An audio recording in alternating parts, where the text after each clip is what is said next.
Hello friends, मैं आपकी the spiritual सोना। आज मैं आप लोगों के साथ जुड़ी हूँ सेमिनार की एनर्जी क्या थी वो बताने के लिए। और जिन्होंने वो अटेंड किया था, कुछ लोगों को बहुत सवाल होंगे कि रोंगटे क्यों खड़े हो रहे थे, एनर्जी क्यों फील हो रही थी और आंसू क्यों नहीं रुक रहे थे, वहाँ से आने के बाद इतनी हाई एनर्जी क्यों महसूस हो रही थी।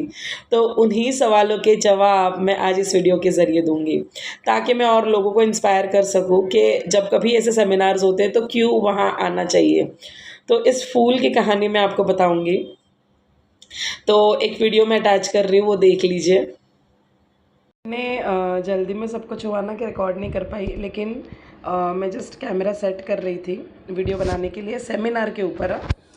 आप देख सकते हो ये मंदिर है और मंदिर से फूल गिर गया ऊपर। मतलब मैम की एनर्जी देखिए, उस सेमिनार के ऊपर भी अगर मैं कुछ बोल रही हूँ तो उस वक्त भी फूल भगवान ने दे दिया है। So I just take it as a blessing.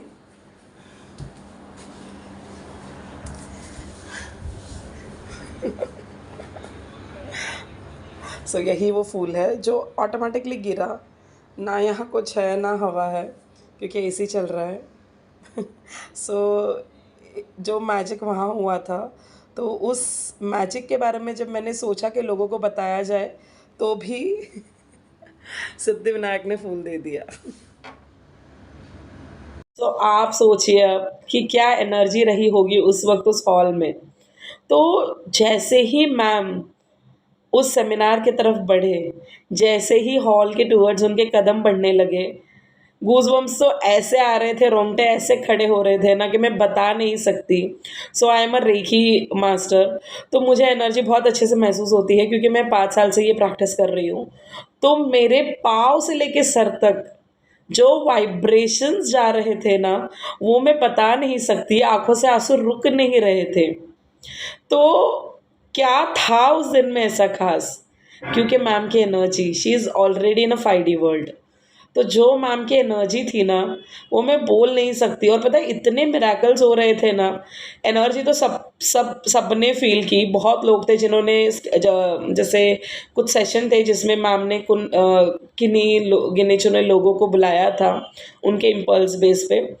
तो जब वो स्टेज पे आए ना, तो उन्होंने भी बोला कि उनकी एनर्जी ना चॉकअप हो रही थी। मतलब कोई कुछ बोल नहीं पा रहा था उनके सामने। तो ये मेरे साथ भी हुआ, क्योंकि मुझे अंजना आर्मी को मैम ने अवार्ड्स दिए। जो भी हमने अब तक परफॉर्म किया है, जो भी ह्यूमैनिटी के लिए काम किया है उनके साथ जुड़कर, और जिस हद तक की इंटेंस ट्रेनिंग हमें दी गई और हम टिके रहे, तो हमारा सम्मान मैम ने किया था। तो उसके लिए भी बहुत धन्यवाद। तो तब मुझे भी माइक दिया गया था बोलने के लिए। मैं इतना बोल लेती हूँ, सबको पता है मैं बहुत बोलती हूँ, और मेरे वीडियो भी कोई स्क्रिप्टेड नहीं होते, मैं सीधा बोलना शुरू कर देती हूँ, ना ही कोई एडिटिंग होती है। लेकिन वहाँ मैं भी नहीं बोल पा रही थी, क्योंकि उनकी एनर्जी हाई थी, उनका बर्थडे था उस दिन। तो उनकी जो एनर्जी थी ना, वो इतनी हाई थी। तो आप सोचिए, हॉल में सारे एक ही तरीके के लोग जो जीवन में आगे बढ़ना चाहते हैं, सबकी एनर्जी अच्छी थी, इसीलिए वो उस दिन वहाँ पहुँच पाए थे। वरना मुंबई में रह के भी बहुत लोगों ने डिसीजन नहीं लिया, क्योंकि जिसको जहाँ जब जब होना है वो वही होता है। तो मैम का जीवन का पहला सेमिनार था, तो हम सबको चुना गया था पहली बात तो वहाँ रहने के लिए। जैसे ही मैम बोल रही थी, तो इतना ज्ञान प्रकट हो रहा था ना कि उसकी तो कोई सीमा नहीं है। और जो वो एनर्जी ट्रांसफ़ॉर्म हो रही थी ना, आमने-सामने, वो तो मैं बता नहीं सकती। और जिससे मैम का आई कॉन्टैक्ट हो रहा था ना, उस वक़्त एक अजीब-सी कशिश, अजीब से रोंगटे बॉडी में खड़े मतलब हो रहे थे।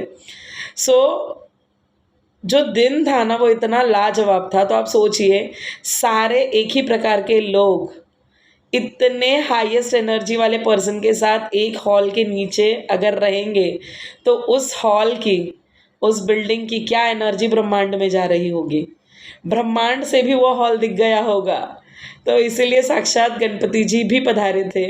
तो मैम ऐसे ही बोल रहे थे, जैसे बिगिनिंग हुआ, तो मैम के पापा भी आए हुए थे, उनके पंडित जी भी आए हुए थे। तो जो लाइटिंग सेरेमनी होता है, कोई भी कार्यक्रम का शुभारंभ करने से पहले, तो उसके बाद में गणपति जी को हार पहनाया गया था। अगर उसे गिरना होता ना तो वो उसी वक़्त गिर जाता, अगर गलत तरीके से पहनाया गया होता तो।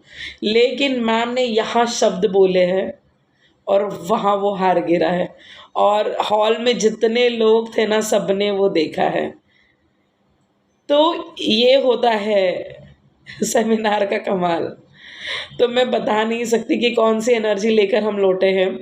और ज जब से वहाँ से आए हैं ना, एक तो सबसे बड़ी बात कि मैं भी जो वीडियोज़ बनाती हूँ, अंजना आर्मी में हूँ, तो जब तक हम 4 लोगों में नहीं जाते ना, हमें नहीं पता चलता कि हमने जो काम किया है वो एग्ज़ैक्टली क्या किया है। तो जब मैं वहाँ हॉल में पहुँची, तो सबने अच्छा स्पिरिचुअल सोना करके पहचान दिखाई। बहुत लोगों ने हाथ मिलाए, बहुत लोगों ने बोला कि आपके वीडियोज़ बहुत अच्छे हैं। खूब लोगों ने मेरे साथ सेल्फ़ीज़ भी निकाले। तो वो जो सेलिब्रिटी वाली फ़ीलिंग है ना, वो उस दिन आई। वो मतलब उन सारी चीज़ों को पे ऑफ करते हैं जो मेहनत हम वीडियोज़ बनाने के लिए आपके लिए लेते हैं। तो वो जो प्यारे 2 शब्द होते हैं ना कि ma'am thank you so much आपके वीडियोज़ के लिए, हमें आपके वीडियोज़ बहुत इंस्पायर करते हैं। सो मेरी मेंटर अंजना मैम, उन्होंने मुझे इंस्पायर किया। अब मैं लोगों को इंस्पायर कर रही हूँ। तो ये जो पॉज़िटिविटी की चेन है ना, वो अंजना मैम की वज़ह से ही आई जीवन में। तो उस वक़्त मुझे पता चला कि अंजना आर्मी में होना कितना ख़ास है, और जो जर्नी, जो सफ़र मैंने तय किया, वो उसका पे ऑफ था। तो जब मैम बोलती थी ना कि आर्मी के लिए स्टेज खड़ा हो रहा है, स्टेज खड़ा हो रहा है, तो मैं समझ नहीं पाती थी कि कैसे स्टेज खड़ा होगा। हम तो वर्चुअली कोई किसी से अब तक नहीं मिला था, जो भी मिलते थे वो ऑनलाइन ही हम मिलते थे। बट मैम ने वो दिन भी लाकर खड़ा कर दिया, तो just fake it till make it.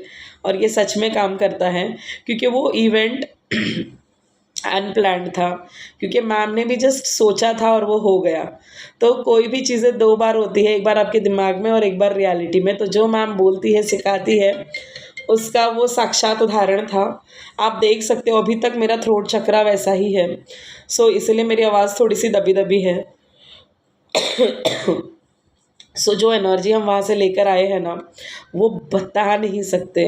तो इसी टॉपिक पे ना मेरा नृपा से डिस्कशन चल रहा था, तो तब नृपा ने भी मुझे बोला कि सोनाली ऐसा होता है कि आपको, क्योंकि ना मैं आई उसके दूसरे दिन घर में पूजा थी मेरे घर में, लेकिन ना रोना ही नहीं रुक रहा था।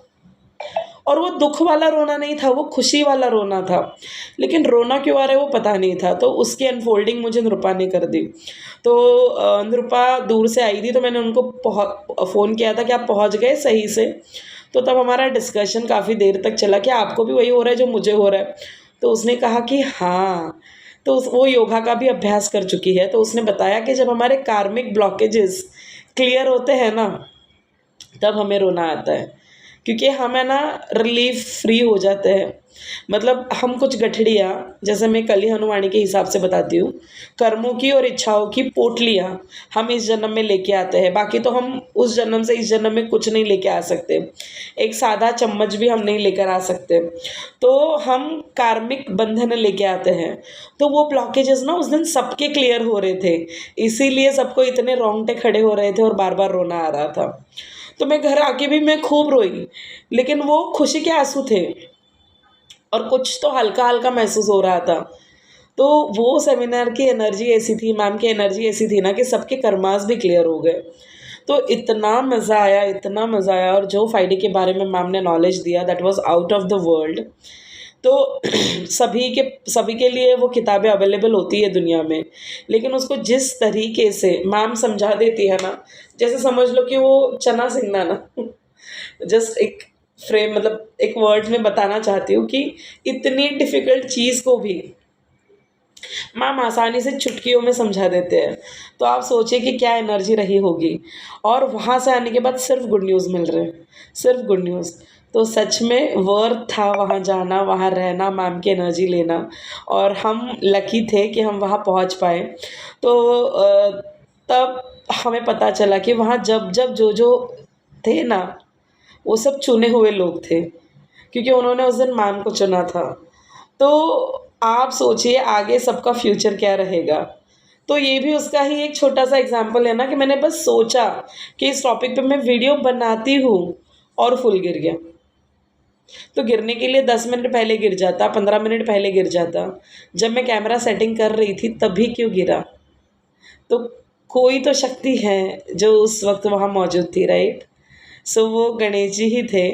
और बहुत, बहुत, बहुत एनर्जेटिक क्लाइमेट था, सब चिल्ला रहे थे, नाच रहे थे।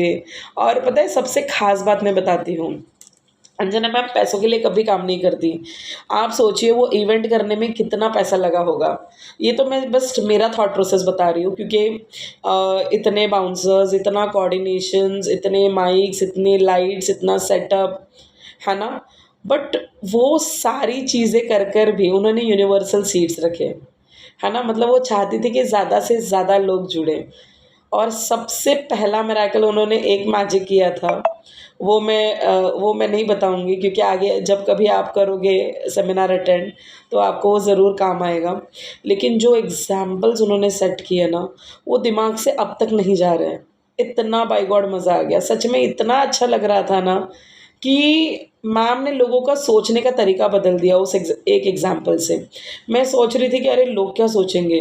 लेकिन मैम कभी नहीं सोचती कि लोग क्या सोचेंगे, क्योंकि मैम को पता है सब उन्हीं के स्टूडेंट्स हैं और मैम ना हक से बोलती है। तो एक ना फैमिली वाली फीलिंग थी वहाँ पे। हम सब एक परिवार थे, मुझे भी किसी से मिलते हुए नहीं लग रहा था कि मैं पहली बार मिल रही हूँ। और एक और इवेंट मैंने अट्रैक्ट किया था, वो मैं बताती हूँ आपको। नहीं बताना चाहिए, लेकिन छोटा-सा इवेंट है, लेकिन उससे भी आप समझ सकते हो कि अलाइनमेंट क्या होती है। अलाइनमेंट या मैनिफेस्टेशंस मतलब बड़ी-बड़ी चीज़ें ही नहीं होती, छोटी-छोटी चीज़ें भी होती हैं। तो मैं वो बता रही हूँ आपको। क्या हुआ, मैं जैसे ही इवेंट में आई, तो निकलने से पहले ना मैंने हाई हील्स लिए थे। कंफर्टेबल वाले वेजीज़ ही पहनती हूँ मैं। बट मैंने ना तन्या को बोला, क्योंकि तन्या शाम को पार्टी में आने वाली थी, क्योंकि उसको मैम को गिफ्ट देना था and she loves Anjana ma'am, और ज़्यादा वो एप्पल को पसंद करती है। तो मैंने प्रॉमिस किया था कि ठीक है, मैं सेमिनार में तो नहीं लेके जा सकती, क्योंकि मैं नहीं चाहती थी कि कोई डिस्टर्बेंस हो, लेकिन तुम मेरे साथ यहाँ चले आना पार्टी में। तो मैंने क्या किया, एक फ्लैट चप्पल उसके बैग में ऑलरेडी प्लास्टिक पॉलीथीन में रैप करके भर के रख दी। तो देखो मैं यूनिवर्स को प्लान बी दे रही थी। तो मेरी अच्छी खासी चप्पल, अच्छी खासी सैंडल, जैसे ही हॉल में हम लोग गए तो सीढ़ियाँ चढ़ रहे थे, तो मेरा पाँव एक स्टेप में अटक गया और जो आगे मेटल होता है ना लगा हुआ, उससे मेरी सैंडल टूट गई। बट मैं चल पा रही थी, ऐसा नहीं कि मैं नहीं चल पा रही थी। तो बट होता है ना, मन में रहता है कि यार सैंडल टूट गई है, और वो ऐसी जगह से टूटी थी कि जहाँ हम पिन अप भी नहीं कर सकते। तो नृपा और जसरीन और जो अंजना आर्मी के लोग हैं, तो रचना जी ये सब लेट से आने वाले थे, तो मैंने नृपा को बोला तुम एक फेविस्टिक लेके आना, तो आई विल मैनेज। और स्टेज पे जाना हुआ, बट फिर भी उसी चप्पल के साथ मैं आराम से ऊपर जा पाई, सब कुछ किया, किसी को पता भी नहीं चला होगा कि चप्पल टूटी है। और वैसे ही मैं नीचे आई, और जैसे 4 सवा 4 बजे ब्रेक हुआ दोपहर का, तो पहली बात तो मैं बाहर निकलने नहीं वाली थी, बट फिर भी मैंने सबको निकाला। और मैं हम because I stay at Malad only, और हॉल भी मलाड में है, तो मुझे एक चप्पा-चप्पा पता था, बट मुझे ये नहीं आता कि सामने कोई चप्पल वाला होगा करके। कंप्लीटली ब्लाइंड थे मैं, क्योंकि वहाँ पहले प्रियंका रहा करती थी, बट 1-2 साल से वहाँ आना-जाना इतना नहीं हो रहा। तो मुझे पता नहीं था कि वहाँ पे जेन्युइनली चप्पल वाला है या नहीं। अभी आप सोचिए, हाँ, बस। तो क्या हो गया, कैंटीन में है ना, क्योंकि मुझे नहीं लगता कि उस हॉल में इतनी ज़्यादा भीड़ होती होगी, तो वो लोग प्रिपेयर नहीं थे स्नैक्स के लिए, तो सारा खाना ख़त्म उनका। तो कैंटीन पूरा खाली कर दिया, सिर्फ सैंडविचेस मिल रहे थे, वो भी वो ब्रेड में आलू स्लाइस टाइप बना के दे रहा था। तो मैंने बोला कि चलो यहाँ का सब पता है, 15 मिनट भी है, सामने ही रोड क्रॉस करके शेवपुरी वाला है, तो हम खा के आ जाते हैं। तो मैंने बोला कि नहीं, मैं नहीं चलूँगी, क्योंकि बारिश भी हो रहा था। मैंने बोला चप्पल और ना टूट जाए, तो जो चल रही है वो चलने दो। बट पता नहीं मुझे इम्पल्स आई और मैंने बोला कि चलो मैं आती हूँ करके। जैसे ही हमने रोड क्रॉस किया, शिवपुरी वाले के बाजू में ही चप्पल वाला मिल गया। उसने मेरी चप्पल बहुत अच्छे से सिल के दी, मैंने उसको गिफ्ट में 200 रुपये दे दिए, और उसने मुझे खूब थैंक यू कहा, मैंने भी उसे खूब थैंक यू कहा, और फिर पूरा इवेंट मैं अच्छे से कर पाई। तो आप सोचिए कि प्रॉब्लम आई, क्रिएट करने वाली मैं थी, क्योंकि मैंने प्लान बी रेडी रखा था। मैंने ऑलरेडी एक चप्पल धनिया के इसमें डाल कर रखी थी, जो मुझे नहीं करना चाहिए था। तो प्लान बी मैंने जब रेडी रखा, तो यूनिवर्स को पता है कि इसके पास तो प्लान बी रेडी है, तो कॉन्ट्रास्ट आ गया। कॉन्ट्रास्ट आया, फिर भी मैंने उस कॉन्ट्रास्ट में मैं पैनिक नहीं हुई, है ना? मैं अच्छे से मैंने पूरा इवेंट कवर किया। अगर उस वक़्त मुझे चप्पल निकाल कर भी चलना पड़ता तो भी मैं चल लेती, मुझे कोई प्रॉब्लम नहीं था, क्योंकि मैं मेरे नाव में थी, क्योंकि मैं वहाँ सेमिनार में मैम से नॉलेज ग्रहण करने आई थी। So that was my main purpose. वहाँ से निकलते ही आप सोचो कैसे मुझे चप्पल वाला मिल गया, वो तो मेरे प्लानिंग में था ही नहीं कि मुझे बाहर जाके चप्पल ठीक करानी है, वो खुद म खुद हो गया। तो जब आप अपने प्रॉब्लम्स पे ज़्यादा फोकस नहीं करते हो ना, उसे लेट गो करते हो, एक्सेप्ट कर लेते हो ना, तो वो सारी चीज़ें ऑटोमेटिक होने लग जाती है और आपको सॉल्यूशन बहुत अच्छे से मिलता है। सो ये एक सीख थी। तो बहुत अच्छा लगा जैसे ही मैं आई, और जो एंड में मैं बता नहीं सकती, हैट्स ऑफ टू मैम। अगर कोई और होता तो भाग जाता, क्योंकि सब मैम को सिर्फ हाथ मिलाना चाहते थे, मतलब भाई उनको तो बस सबने दबा रखा था, क्योंकि जो फैंस होता है ना वो सुनते नहीं है ना, क्योंकि वो उनकी अर्निंग है, उन्होंने अपने फैंस को कमाया है, वही उनका असली मकसद है कि लोगों के दिलों में घर करना। तो मैम ने खूब एक अच्छी लाइन कही जो मेरे दिल पे रट गई है, कि मैंने भले घर नहीं बनाया हो, है ना, बट मैंने लोगों के दिलों पे राज किया है, दो लोगों के दिलों में घर खरीद लिया है। तो वो जो डायलॉग था ना मुझे बहुत पसंद आया, और सच में लेडी शाहरुख खान वाली फीलिंग आ रही थी। जिस तरीके से लोग उनकी बातें सुन रहे थे, डिसिप्लिन में थे, बट जैसे ही मौका मिलता था मैम पर झपट पड़ते थे, उनसे हाथ मिलाने के लिए, उनकी एनर्जी लेने के लिए। और मैम ने हर एक को जितना हो सके उतने ब्लेसिंग्स लिख कर दिए। आप सोचिए, इतने 300-400 लोग हैं, उनको लिख कर देना ये कोई छोटी मोटी बात नहीं है। कोई इंसान होता तो क्या बोलता पता है, मेरा काम हो गया, मैं जा रहा हूँ पार्टी में। लेकिन आपको पता है, स्टेज से, क्योंकि हॉल तो उसके बाद तुरंत शो था तो हॉल तो खाली करना पड़ा था, फिर भी मैम अगर चाहती तो बैक डोर से भाग जाती, बट मैम फिर भी ग्राउंड फ्लोर पे आई। सब धक्का मुक्की कर रहे थे, बाउंसर्स भी थे हालांकि, लेकिन उनके लिए, उनकी फ़ैन की, क्योंकि यही दिन के लिए तो वो इंतज़ार कर रही थी ना, तो वो स्टारडम उन्होंने जिया, लेकिन अपने ऑथेंटिसिटी से जिया, जिसके लिए मैम जानी जाती है। मैम ने एक-एक को ब्लेसिंग्स लिख के देने की कोशिश की जितना हो सके। लोग इतना कर रहे थे कि उनको जाने नहीं दे रहे थे, उनके बाउंसर्स ने उनको गाड़ी में बिठा दिया, लेकिन फिर भी मैम ने सबको डिसिप्लिन में लाइन में खड़ा करवाया और चेयर लेके बैठ गई और सबको ब्लेसिंग्स लिख कर दी। तो ये इतनी अच्छाई भरी औरत है ना, मैंने जीवन में पहली बार देखी। मुझे बहुत मज़ा आया, अभी भी मतलब मेरे आँखें भर आती है उस दिन को याद करते हुए। तो नृपा ने सच कहा कि उस दिन हमारे कर्मास क्लियर हो रहे थे, मतलब कार्मिक ब्लॉकेजेस जो होते हैं वो क्लियर हो रहे थे, इसीलिए इतना अच्छा महसूस हो रहा था, और इसीलिए 2 से 3 दिन तक सबको रोना ही आ रहा था। तो इवेंट बहुत अच्छा था।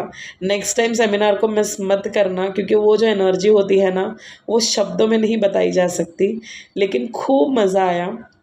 मैं तो दिल्ली वाला सेमिनार का भी वेट कर रही हूँ, तो जब भी आएगा हम अंजना आर्मी वहाँ भी भागने वाले हैं, तो सब ने अभी से प्लानिंग कर रखी है। तो बहुत मज़ा आया, बहुत टीचिंग्स मिली, बहुत लर्निंग्स मिले, लेकिन उससे भी ज़्यादा मैम की एनर्जी मिली।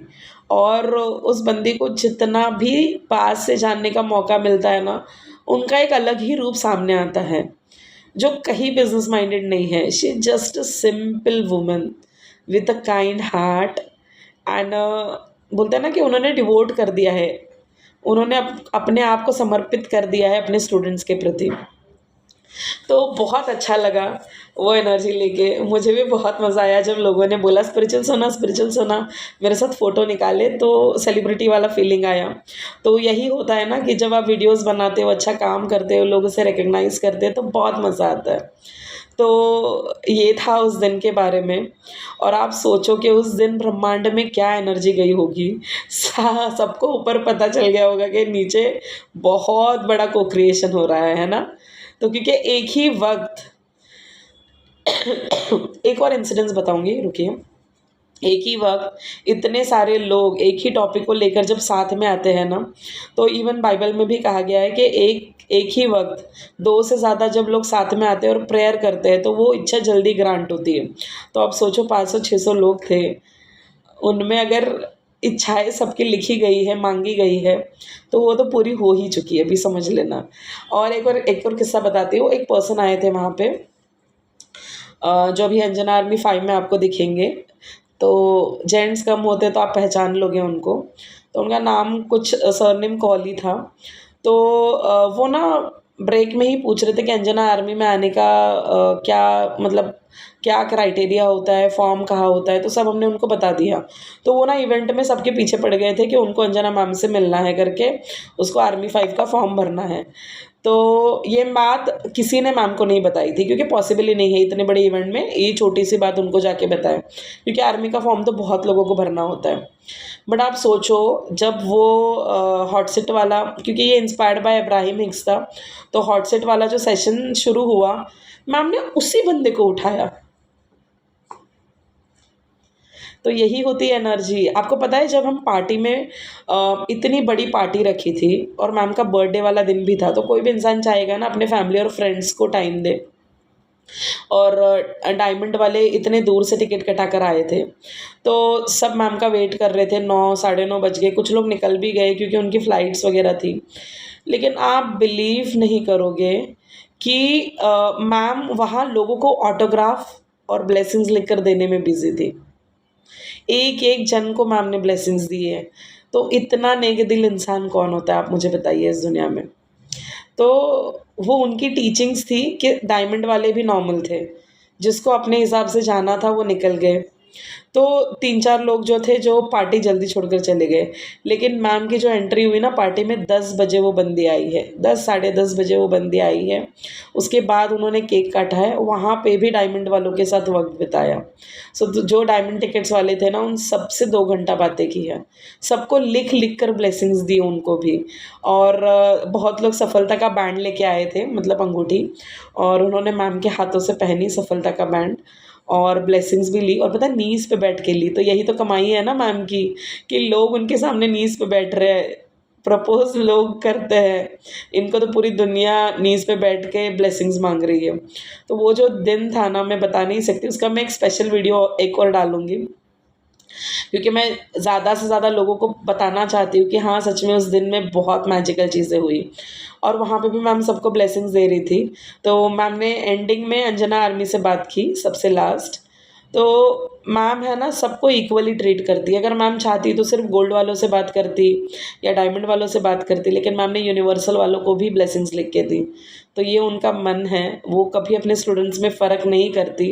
वो चाहती है कि सब इक्वली आगे बढ़े। तो इसीलिए अंजना रतौरिया एक चमकता सितारा है और सबके दिलों की धड़कन है, क्योंकि उनकी सच्चाई और नेक दिल ये काफ़ी है उनको फॉलो करने के लिए। तो बहुत अच्छा लगा। और जब अंजना आर्मी आखिर में मिली तो 1-2 घंटा मैम से बहुत अच्छे से बात हुई। तो मैम के जो अभी लेटेस्ट स्टूडेंट है विशाल गांधी जी, उन्होंने भी ज्वाइन किया था। तो वो भी मैम से उन्होंने थोड़ी देर बात की, हमने बात की, ब्लेसिंग्स लिखवाए। लिखवाने के बाद एक बात मैंने नोटिस की, हम लोग सब बाहर वेट कर रहे थे। आपको पता है हॉल कहाँ था? इच्छापुरती हनुमान मंदिर के सामने। आप मुझे बताइए वो मंदिर और अंजना माता। सो अंजना मैम को तो हम सब माँ मानते हैं, तो हनुमान जी मतलब उनके बेटे, उनका इच्छापुरती मलाड का सबसे फेमस मंदिर वो वहाँ पे था। तो आप सोचिए क्या एनर्जी थी उस दिन की, और मैम कितनी ब्लेस्ड है और हम कितने ब्लेस्ड है कि हम उनके छत्र छाया में आगे बढ़ रहे हैं। तो 1:30 बज रहे थे, फिर भी मैम का ब्लेसिंग वाला कार्यक्रम नहीं ख़त्म हो रहा था। 1:45 बज गए सबको, मैम को तो 2-2:30 बज गए, क्योंकि सनोम मैम और विशाल सर भी एंड तक थे। तो 2-2:30 बजे उनका दिन ख़त्म हुआ। तो आप मुझे बताइए कितना selflessly for humanity she is working.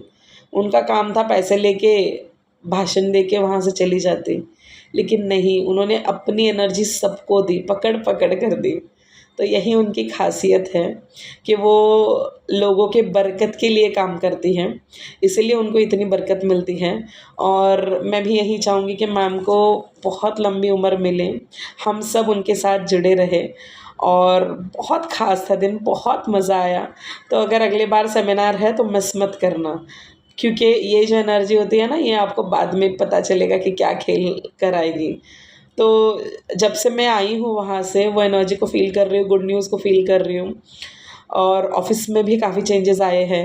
Spiritual सोना में भी काफ़ी चेंजेस आए हैं। तो बदलाव जो होता है ना वो दिखता नहीं है, लेकिन वो होता ज़रूर है। तो कैसा लगा आज का वीडियो ज़रूर बताना, और अगर आप भी आए थे सेमिनार में तो आपका एक्सपीरियंस भी टाइप करना। और अगर नहीं आए थे तो अगला वेबिनार जॉइन करना, सेमिनार जो था वो जॉइन करना पसंद करोगे या नहीं, वो बताना। सो बहुत अच्छा लगा आप सबके साथ ही एक्सपीरियंस शेयर करते हुए। 23 मिनट्स के ऊपर हो गए और पता ही नहीं चला, क्योंकि वो मैं बोल रही हूँ ना कि उस दिन पे मैं किताब भी लिख सकती हूँ। तो बहुत अच्छा लगा, खाना भी बहुत यम्मी था और एम्बियंस भी बहुत अच्छा था, पार्टी भी बहुत मस्त थी, और स्पेशल अट्रैक्शन जो था ना वो था मैम का cake. So that was really very awesome, और बहुत मज़ा आया आप सबके साथ ये एक्सपीरियंस शेयर करते हुए। सो फिर से मिलते हैं अगले वीडियो में। तो अगर चैनल पे नए हो तो सब्सक्राइब करना अगर आपको ये एनर्जी पसंद आ रही है मेरी, और आप जो एक्सपीरियंसेस होते हैं आपके वो ज़रूर शेयर करना, तो लोगों को भी मज़ा आता है पढ़ने में। सो फिर से मिलेंगे अगले वीडियो में, तब तक के लिए खूब सारा प्यार।